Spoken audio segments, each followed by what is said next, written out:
And this bolt right here, ladies and gentlemen, was a 15 millimeter. I would use an impact socket as well as an impact gun. Hold this side of the cam down and go ahead and wiggle them completely off, and they should pull off just like this.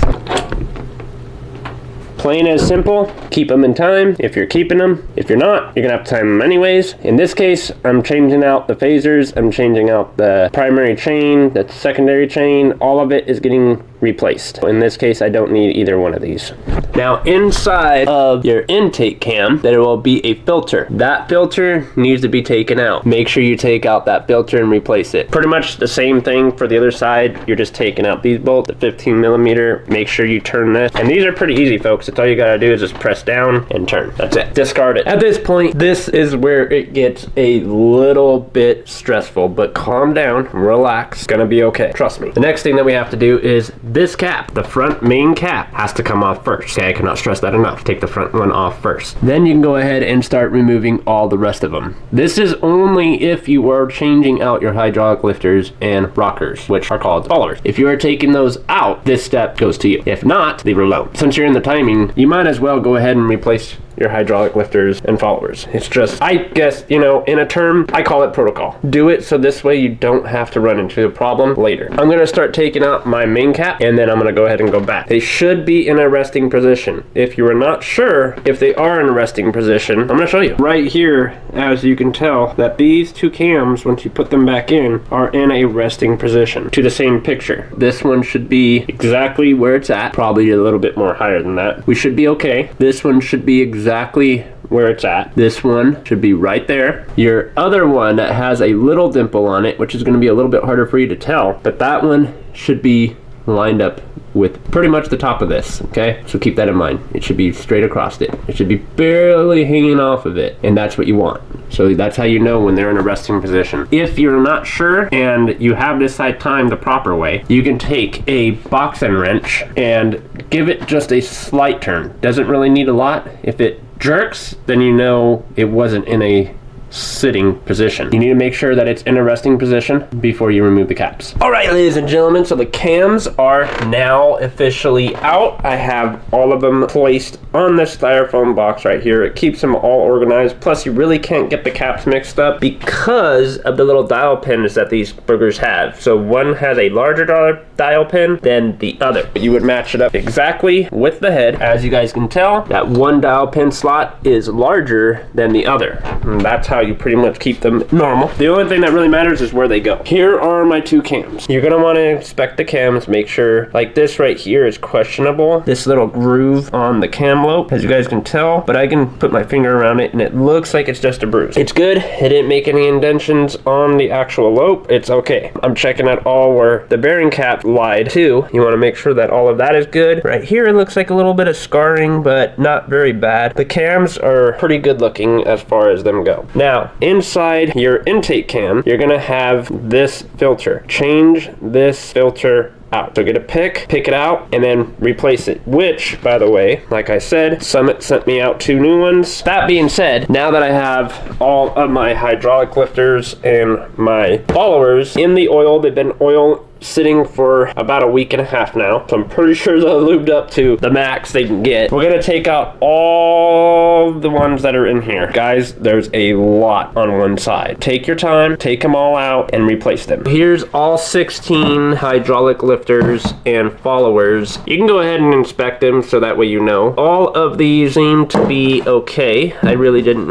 need to replace them, but I'm going to do it anyways. So I already have them here. I might as well just replace them, but all of these are pretty good. There's 16 on each side, which equals, can anybody guess? If you know, write it down in the comment section. We're gonna be taking the new ones, putting them together, lapping them in. I'm gonna clean the inside of the channels, and then I'm gonna lube them up with the really nice assembly lube here. And we're gonna smack the cams back in again, start getting all the cam caps put back on, then this side will be complete. Now, once again, when you put them in, you're gonna wanna make sure that they are in a resting position. So don't just guess. make sure that they are before you tighten them all down. You don't want them to be compressing. You want them to be in a resting zone, just like you were to do when you're going to bed. Think of the cams like that. I'm gonna go ahead and put my hydraulic lifters in and my followers, start getting the cams in, and I'm gonna put the caps back on, and then I'll come back and update you guys. Just basically want to show you guys what I did on that side. So you're gonna unloosen these girls and just take these out, because you will not be reusing these since they are torque to yield. Them out. Do the same thing with the other one.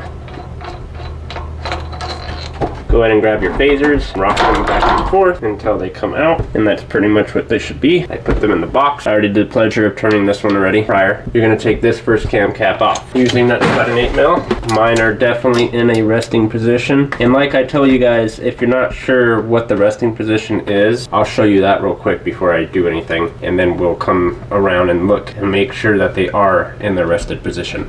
So here we go. As you can see it right there, yes, we take and dispose that, and that's pretty much what we want to do. And then we want to take the main cap off always. Okay, so now that we know, it should look exactly like mine, and you're just going to break these girls loose just like that. I like to take them out with my fingers. You can use a gun if you want with a swivel, because you're going to have a hard time getting to the other ones. And after you take these out, that's all you're going to do is remove the cap. And that is pretty simple too. I'll show you that right now. I like to take this out because I'm replacing this anyways. It's a lot harder when it's already off. We'll take it off later.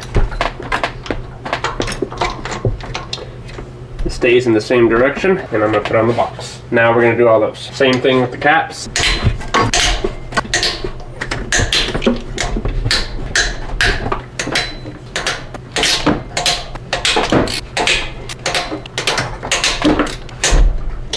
And that's pretty much all you're doing, is taking them and backing them out. You can do it by hand, by gun, whatever you choose. Do all of them, and then we'll come back and we'll start taking out the caps. Now that they're all loose, you're gonna just take the cap, take it. Remember, can't get them mixed up.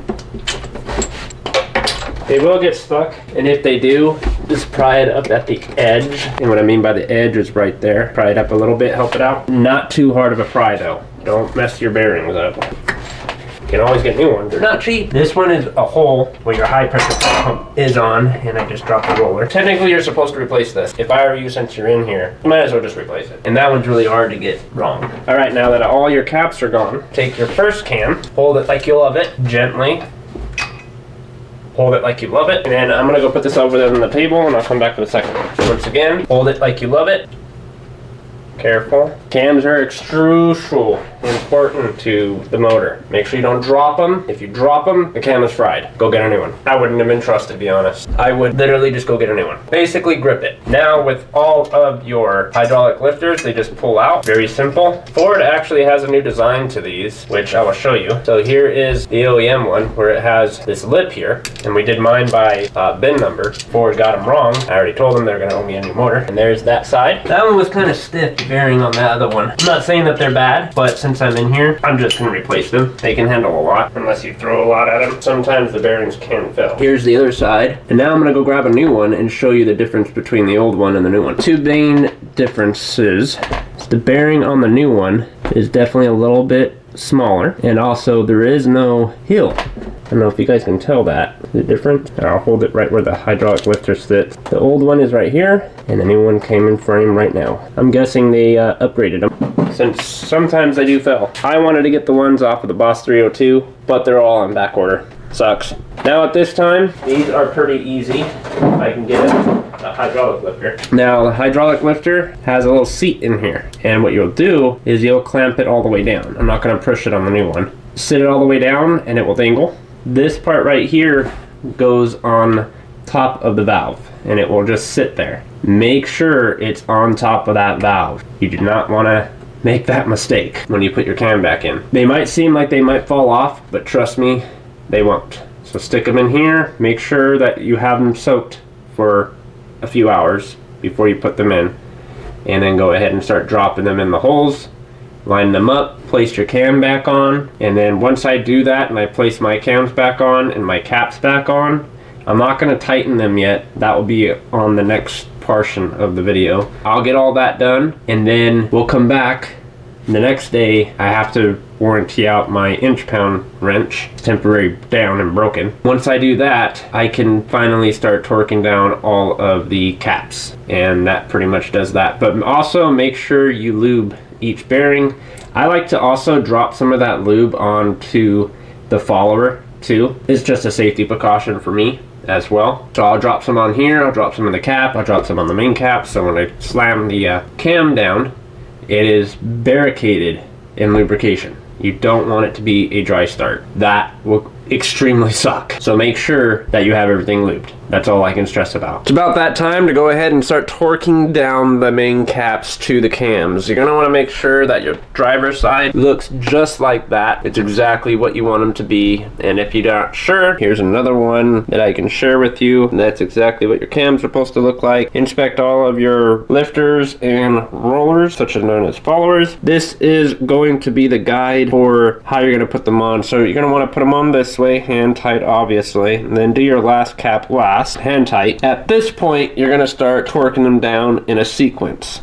So as you guys can tell, all of the ones that are numbered, and they do give you the torque spec right there, which is 53 inch-pounds or 6 Newton meters, and a 45-degree turn as a stage 2. Make sure you follow this by the T, or you will not have a good day. I'm gonna go ahead and do the passenger side. I'm gonna show you that real quick as well, since we're gonna be on that subject anyways here in about a few seconds. We're gonna go to the right side cam, and you're gonna want to make sure that they are like that. That's pretty much how we're gonna be able to get them. Let me zoom you in here. You want to follow that same to be that same. Now that we know that they are aligned, what we're gonna do is we're gonna go back down, hand tight the same way, all of these caps first, and then do your main cap, which is your front cap, and then go ahead and still follow the same routine. Now this one's a little different, and the only reason why is because you have your high pressure fuel pump bracket here as one of the cam caps, or two of the cam caps, and rephrase that. So two of your cam caps are embedded into the high pressure fuel pump bracket. Make sure that you torque these down and have them all torqued down to the specifications, which is still 53 inch-pounds or 6 Newton meters. Your stage 2, 1, 2, 5, 10, 13, 19 is a 45-degree turn. Your 3, 4, 11, 12 is a 90-degree turn. So hopefully you all know your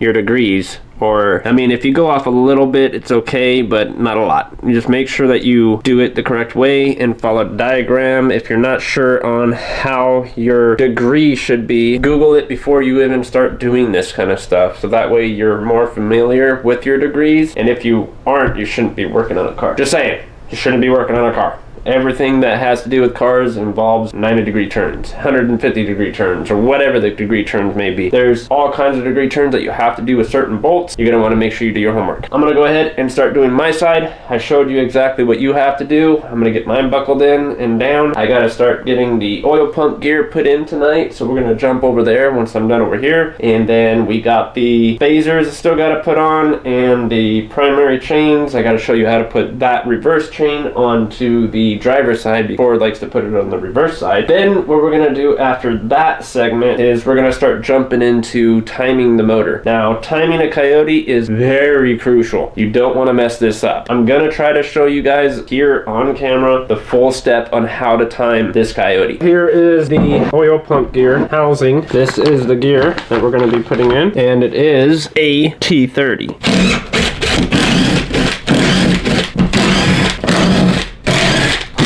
Don't lose the bolts, you'll hate your life. There's the cover.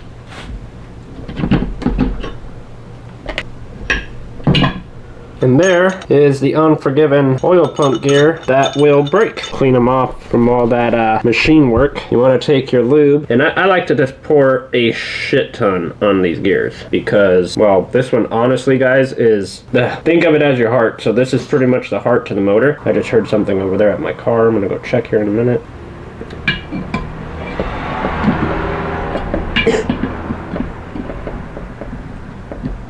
Now you don't want to force it into the housing, you just want it to just drop in. I'm going to do the same thing with this gear. Since I have enough on my hand, I'm going to go ahead and lube her up. And there's a lot on my hand.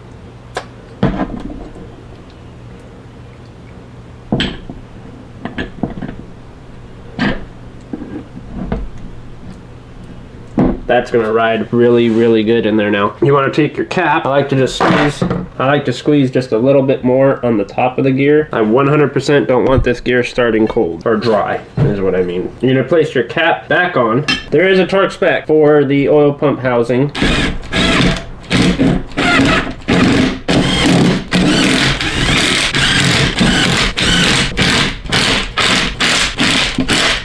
Okay, and there is the oil pump. We're gonna go ahead and set that back into the car, and then I'm going to put the new crank on, the crank sprocket, start getting this baby ready to be timed, and then from there it's pretty much it, guys. I mean, it's pretty simple. Coyotes can be stressful. Just like I said, take your time with it. Enjoy what you do. That's all I can say. I really enjoy what I do, and this is why I do it. Let's go ahead and get this in the car. If you're trying to get your oil pump put on, there's gonna be these grooves on the side of your cam. Okay, it's basically flat spot here and there's a flat spot over there. You're gonna want to match the gear to those flat spots. I like to just keep mine at 12 o'clock, especially when I'm putting these in, and then you can go ahead and start tightening it down. If I do show you the torque specs, I would definitely show them right here. Like I said, your main bolt is right here, and there's another bolt here, and then you have this bolt and that bolt that all go to your oil pump. Make sure you put all those back in, and then we'll come back. Here's the torque specs for the oil pump housing, which we're gonna do right here, right now. Got my torque wrench all set up. We have a bolt, which is right down here. A bolt would be right here, and that one's torqued down to 89 inch-pounds. So let me set my pound wrench here, which is also 10 Newton meters. So you would find newtons on your back of your gauge, and you would set that to 10. So it's just 80, right below 100, for those that don't know. Okay, so I have mine set to 80 foot-pounds, or 80 inch-pounds, excuse me. That one's at 80 inch-pounds. Now we're gonna go to B, and B is a 12 mil, and that 12 mil is calling for 18 foot-pounds. Yes, it's foot-pound, not inch-pounds. I decided to use my inch-pound. The conversion to 18 foot-pounds is 216 inch-pounds. I'm going to set this. This bolt here, the main bolt is what I call it, is a size 12. This bolt now, which is 89 inch-pounds. And this one right here, which is a 9mm, that one is going to be 177 inch-pounds. 177, and then you will do A, which is that first one we hit, to 45-degree turn, that small one down there. B gets a 75-degree turn. C gets a 45-degree turn.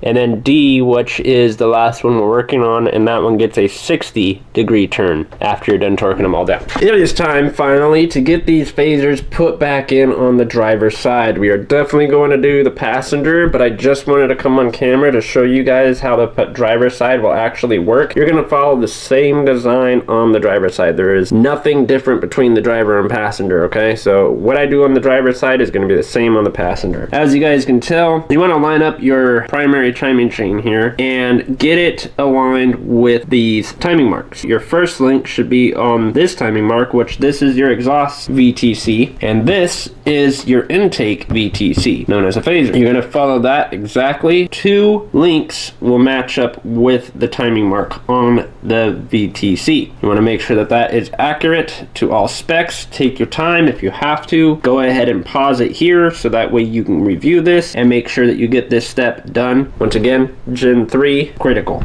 Alright guys, it is currently nighttime, and I'm going to throw this down the same way it came out of the car. Both gears. I'm going to drop it about yay high.